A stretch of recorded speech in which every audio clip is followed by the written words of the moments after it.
বন্ধুরা, এই যে টকের জন্য ল্যাটা মাছ দিয়ে টকটা করবো তার জন্য আমি এই যে সম্বাদ দিচ্ছি। এই তেঁতুল জল দিয়ে দিলাম, আর এই যে মাছ ভেজে রেখেছি, এই যে ভেজেছি।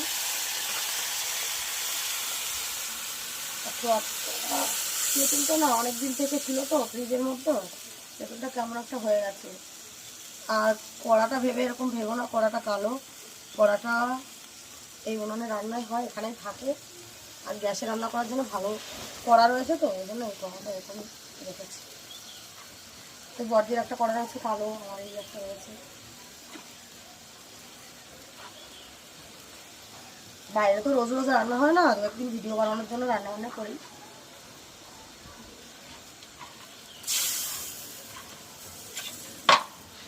আর এই তেঁতুলটাকে নামানোর একটু আগে আমি সর্ষে দিয়ে দেবো, ওই জন্য সর্ষে বেটে রেখেছি।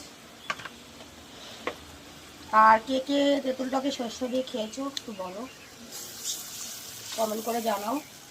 টক খেতে কার কার ভালো লাগে শীতের সময়? আমার তো টক খেতে খুবই ভালো লাগে। আর কার কার ভালো লাগে বলো, কমেন্ট করে জানাবে সব বন্ধুরা। এই যে মাছ ভেজে রেখেছি, খুব গরম হয়ে যায় খুন্তিটা।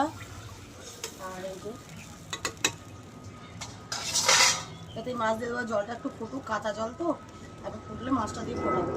লেটা মাছ অনেকে খায় না, আমি তো খাই, আমার সোনু খায় না। সোনু খেতে ভালোবাসে, আমিও খাই।